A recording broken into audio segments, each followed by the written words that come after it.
Friends, welcome back to my channel. ಎಲ್ಲರೂ ಹೇಗಿದ್ದೀರಾ? Super ಆಗಿದ್ದೀರಾ ಅಂತ ತಿಳ್ಕೊಂತೀನಿ. ನಾನು ಕೂಡ ಸೂಪರ್ ಆಗಿದ್ದೀನಿ. ಎಸ್ ಫ್ರೆಂಡ್ಸ್, ಗೃಹಲಕ್ಷ್ಮಿ ಯೋಜನೆಯ 2,000 ರೂಪಾಯಿ ಹಣವನ್ನು ನೀವು ಪಡೆದುಕೋಬೇಕು ಅಂತ ಅಂದರೆ ಮಿಸ್ ಮಾಡ್ದಲೇ ಈ ಒಂದು ಕೆಲಸವನ್ನು ತಪ್ಪದೆ ಮಾಡಬೇಕಾಗುತ್ತೆ. ಸೊ ಒಂದು ವೇಳೆ ಏನಾದರೂ ನೀವು ಮಿಸ್ ಮಾಡಿದ್ರಿ ಅಂತ ಅಂದರೆ ಇನ್ನು ಮುಂದಕ್ಕೆ ನಿಮಗೆ ಗೃಹಲಕ್ಷ್ಮಿ ಯೋಜನೆಯ ಹಣ ಯಾವುದೇ ಕಾರಣಕ್ಕೂ ಕೂಡ ನಿಮ್ಮ ಖಾತೆಗೆ ಜಮಾ ಆಗೋದಿಲ್ಲ. ಜೊತೆಗೆ ಗೃಹಲಕ್ಷ್ಮಿ ಯೋಜನೆ ಸೇರಿದಂತೆ 3 ಯೋಜನೆಗಳನ್ನು ಬಂದ್ ಮಾಡೋದಾಗಿ ಸಿಎಂ ಸಿದ್ದರಾಮಯ್ಯ ಸರ್ ಅವರಿಗೆ ಮನವಿ ಪತ್ರವನ್ನು ನೀಡಿದ್ದಾರೆ. ಸೊ ಹಾಗಿದ್ರೆ ಅದಕ್ಕೆ ಸಿಎಂ ಸಿದ್ದರಾಮಯ್ಯ ಸರ್ ಅವರು ಏನು ಒಂದು ರಿಯಾಕ್ಷನ್ ಕೊಟ್ಟಿದ್ದಾರೆ ಅನ್ನೋದ್ರ ಬಗ್ಗೆನೂ ಕೂಡ ನಾನು ಮಾಹಿತಿಯನ್ನು ತಿಳಿಸ್ಕೊಡ್ತೀನಿ. ಹಾಗಾಗಿ ವಿಡಿಯೋನ ಎಲ್ಲೂ ಕೂಡ ಸ್ಕಿಪ್ ಮಾಡೋದಕ್ಕೆ ಹೋಗಬೇಡಿ. ಜೊತೆಗೆ ಈ ಒಂದು ಮಾಹಿತಿಯನ್ನು ಆದಷ್ಟು ಶೇರ್ ಕೂಡ ಮಾಡಿ ಅಂತ ಹೇಳೋದಕ್ಕೆ ಇಷ್ಟಪಡ್ತೀನಿ. ಬನ್ನಿ ಫ್ರೆಂಡ್ಸ್, ಸ್ಟಾರ್ಟ್ ಮಾಡೋಣ. ಸ್ಟಾರ್ಟ್ ಮಾಡೋದಕ್ಕಿಂತ ಮುಂಚೆ ನೀವೇನಾದರೂ ಹೊಸದಾಗಿ ನಮ್ಮ ಚಾನಲ್ನ ನೋಡ್ತಾ ಇದ್ರೆ ಸೊ ಪ್ಲೀಸ್ ಬೇಗ ಸಬ್ಸ್ಕ್ರೈಬ್ ಮಾಡ್ಕೊಳ್ಳಿ. ಜೊತೆಗೆ ಪಕ್ಕದಲ್ಲಿ ಕಾಣ್ತಿರುವಂತಹ ಒಂದು ಬೆಲ್ ಐಕನ್ನ ಕ್ಲಿಕ್ ಮಾಡಿ ದೆನ್ ಆಲ್ ಅನ್ನೋ ಆಪ್ಷನ್ ಮೇಲೆ ಕ್ಲಿಕ್ ಮಾಡಿದ್ರೆ ನಾನು ಹಾಕೋ ಪ್ರತಿಯೊಂದು ಹೊಸ ವಿಡಿಯೋದು ನೋಟಿಫಿಕೇಶನ್ ಎಲ್ಲರಿಗಿಂತ ಮೊದಲು ನಿಮಗೆ ರೀಚ್ ಆಗುತ್ತೆ. ಸೊ ಎಲ್ಲರಿಗಿಂತ ಮೊದಲು ವಿಡಿಯೋನ ನೀವೇ ನೋಡಬಹುದು. ಫೇಸ್ಬುಕ್ ಪೇಜಲ್ಲೂ ಒಂದು ವೇಳೆ ವಿಸಿಟ್ ಮಾಡ್ತಿದ್ದೀನಿ ಅಂತ ಅಂದರೆ ಸೊ ಅಲ್ಲೂ ಕೂಡ ಫಾಲೋ ಮಾಡಿ, ಲೈಕ್ ಮಾಡಿ, ಕಮೆಂಟ್ ಮಾಡಿ, ಶೇರ್ ಮಾಡಿ, ಜೊತೆಗೆ ಸಪೋರ್ಟ್ ಮಾಡಿ ಅಂತ ಹೇಳೋದಕ್ಕೆ ಇಷ್ಟಪಡ್ತೀನಿ.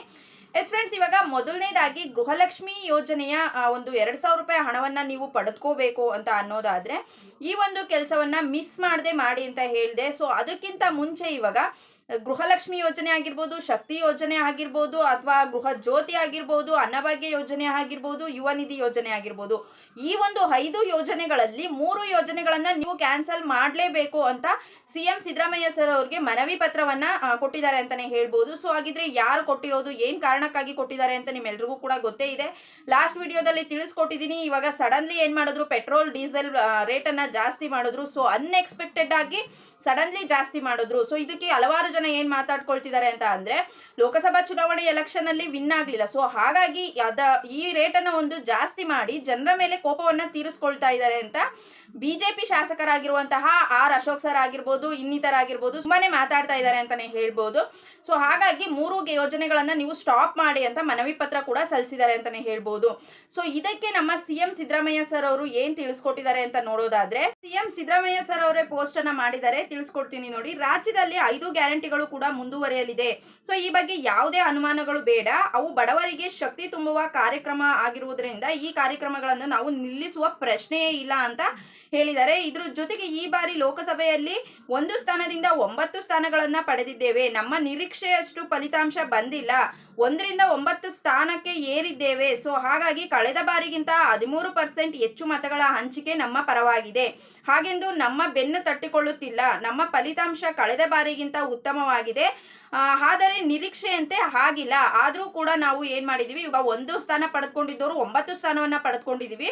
ಸೊ ಹಾಗಾಗಿ ನಾವು ಇದಕ್ಕೋಸ್ಕರ ಅಂತಲೇ ಏನು ಬೇಸರವನ್ನು ವ್ಯಕ್ತಪಡಿಸ್ತಾ ಇಲ್ಲ. ಏನು ಮಾಡ್ತೀವಿ, ನಾವು ಕೊಟ್ಟಿರುವಂತಹ ಯೋಜನೆಗಳು ಲೋಕಸಭಾ ಚುನಾವಣೆಗೋಸ್ಕರ ಅಂತ ಏನು ಕೊಡಲಿಲ್ಲ.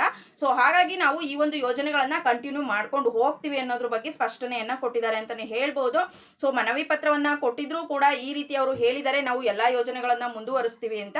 ಇದ್ರ ಜೊತೆಗೆ ಇವಾಗ ಗೃಹಲಕ್ಷ್ಮಿ ಯೋಜನೆಯ ಹಣ ಬರಬೇಕು 2,000 ಹಣ ಅಂತ ಅಂದರೆ ಏನು ಮಾಡಬೇಕು ಅಂತ ಅನ್ನೋದಾದರೆ ನೀವು ಕಳೆದ 10 ವರ್ಷಗಳಿಂದ ಯಾರೆಲ್ಲ ನಿಮ್ಮ ಆಧಾರ್ ಕಾರ್ಡನ್ನು ಅಪ್ಡೇಟ್ ಮಾಡಿಸಿಲ್ಲ ಸೊ ಮಿಸ್ ಮಾಡದೆ ಅಪ್ಡೇಟ್ ಮಾಡಿಸ್ಬೇಕಾಗುತ್ತೆ. ಯಾಕೆ ಅಂತ ಅಂದರೆ ಪ್ರತಿಯೊಂದು ಕೆಲಸಕ್ಕೂ ಕೂಡ ನಾವು ಆಧಾರ್ ಕಾರ್ಡನ್ನು ಕೊಟ್ಟೇ ಕೊಡ್ತೀವಿ. ಯಾವುದೇ ಒಂದು ಡಾಕ್ಯುಮೆಂಟ್ ಇಲ್ಲ ಅಂತ ಅಂದರೂ ಆಧಾರ್ ಕಾರ್ಡ್ ಎಷ್ಟು ಇಂಪಾರ್ಟೆಂಟ್ ಅನ್ನೋದು ನಿಮಗೆ ಗೊತ್ತೇ ಇರುತ್ತೆ. ಸೊ ಹಾಗಾಗಿ ನೀವು ಆಧಾರ್ ಕಾರ್ಡನ್ನು ಅಪ್ಡೇಟ್ ಮಾಡಿಸಿಲ್ಲ ಅಂತ ಅಂದರೆ ಮಿಸ್ ಮಾಡದೆ ಅಪ್ಡೇಟ್ ಮಾಡಿಸಿ. ಜೊತೆಗೆ ಇದರ ಒಂದು ಟೈಮಿಂಗ್ ಅಂತ ಅಂದರೆ ಅವಧಿಯನ್ನು ಮುಂದುವರೆಸಿದ್ದಾರೆ ಅಂತಲೇ ಹೇಳ್ಬೋದು. ಅಂತ ಅಂದರೆ ಮುಂದೂಡಿದ್ದಾರೆ. ಇವಾಗ ಏನು ಜೂನ್ 18ನೇ ತಾರೀಕಿಗೆ ಲಾಸ್ಟ್ ಇತ್ತು, ಅದನ್ನು ಸೆಪ್ಟೆಂಬರ್ 14ನೇ ತಾರೀಕುವರೆಗೂ ಕೂಡ ಅವಧಿಯನ್ನು ಮುಂದೂಡಿದ್ದಾರೆ. ಸೊ ಹಾಗಾಗಿ ನೀವು 10 ವರ್ಷದಿಂದ ಏನಾದರೂ ನಿಮ್ಮ ಆಧಾರ್ ಕಾರ್ಡನ್ನು ಅಪ್ಡೇಟ್ ಮಾಡಿಸಿಲ್ಲ ಅಂತ ಅಂದರೆ ಮಿಸ್ ಮಾಡದೆ ಅಪ್ಡೇಟ್ ಮಾಡಿಸಿ ಆದಮೇಲೆ ನೀವು ಗೃಹಲಕ್ಷ್ಮಿ ಯೋಜನೆ ಹಣವನ್ನು ಆರಾಮಾಗಿ ಪಡ್ಕೋಬಹುದು. ಹಲವಾರು ಫಲಾನುಭವಿಗಳ ಆಧಾರ್ ಕಾರ್ಡ್ ಅಪ್ಡೇಟ್ ಆಗಿಲ್ವಂತೆ. ಸೊ ಹಾಗಾಗಿ ಅವ್ರಿಗೆ ಹಣ ಬರೋದ್ರಲ್ಲಿ ತುಂಬಾ ತೊಂದರೆ ಆಗ್ತಾ ಇದೆ ಅಂತ ಹೇಳಿದ್ದಾರೆ. ಸೊ ಒಂದು ವೇಳೆ ನಾವು ನಂಬರ್ ಚೇಂಜ್ ಮಾಡಿಸಿದ್ವಿ ಅಥವಾ ಇನಿಷಿಯಲ್ ಚೇಂಜ್ ಮಾಡಿಸಿದ್ವಿ, ಅಡ್ರೆಸ್ ಚೇಂಜ್ ಮಾಡಿಸಿದ್ವಿ, ಸೊ ಈ ರೀತಿ ನೀವು 10 ವರ್ಷದ ಒಳಗಡೆ ಏನಾದರೂ ಮಾಡಿಸ್ಕೊಂಡಿದ್ರೆ ಅಂಥವರು ತಲೆ ಕೆಡಿಸ್ಕೊಳ್ಳುವಂಥ ಅವಶ್ಯಕತೆ ಇಲ್ಲ. ಯಾಕೆ ಅಂತಂದರೆ ಅದು ಅಪ್ಡೇಟ್ ಆಗಿದೆ, ಅಲ್ಲಿಗೆ ಒಂದು ಅಪ್ಡೇಟ್ ಆಗಿದೆ ಅಂತಲೇ ಲೆಕ್ಕ. ಸೊ ಹಾಗಾಗಿ ಏನೂ ಮಾಡಿಸಿಲ್ಲ, ನಮ್ಮ ಮನೆಯಲ್ಲಿ ಆಧಾರ್ ಕಾರ್ಡ್ ಇದೆ, 10 ವರ್ಷದಿಂದ ನಾವು ಅದ್ರ ಬಗ್ಗೆ ತಲೆ ಕೆಡಿಸ್ಕೊಂಡಿಲ್ಲ, ಏನೂ ಮಾಡಿಸಿಲ್ಲ ಅಂತ ಅನ್ನೋರು ಮಿಸ್ ಮಾಡದೆ ಮಾಡಿಸ್ಕೊಳ್ಳಿ. ಇಲ್ಲ ಅಂತಂದರೆ ನೀವು ಗೃಹಲಕ್ಷ್ಮಿ ಅಂತಲೇ ಅಲ್ಲ, ಗೌರ್ಮೆಂಟಿಂದ ಬರ್ತಿರುವಂತಹ ಯಾವ ಒಂದು ಫೆಸಿಲಿಟಿ ಕೂಡ ಪಡ್ಕೊಳ್ಳೋದಕ್ಕೆ ಆಗೋದಿಲ್ಲ. ನಿಮ್ಮ ಆಧಾರ್ ಕಾರ್ಡ್ ರದ್ದಾಗುತ್ತೆ ಅಂತಲೇ ಹೇಳ್ಬೋದು. ಸೊ ನೋಡಿದ್ರಿ ಅಲ್ವಾ ಫ್ರೆಂಡ್ಸ್, ಈ ಒಂದು 2 ಇನ್ಫಾರ್ಮೇಷನ್ನ ತಿಳ್ಕೊಂಡಿದ್ದೀರಾ. ಸೊ ವಿಡಿಯೋ ಇಷ್ಟ ಆಗಿದೆ ಅಂತ ತಿಳ್ಕೊತೀನಿ. ವಿಡಿಯೋ ಇಷ್ಟ ಆಗಿದ್ರೆ ಲೈಕ್ ಮಾಡಿ, ಕಮೆಂಟ್ ಮಾಡಿ, ಶೇರ್ ಮಾಡಿ. ಜೊತೆಗೆ ಇನ್ನೂ ಕೂಡ ಸಬ್ಸ್ಕ್ರೈಬ್ ಆಗಿಲ್ಲ ಅಂತಂದರೆ ಸಬ್ಸ್ಕ್ರೈಬ್ ಆಗಿ. Thank you friends, by.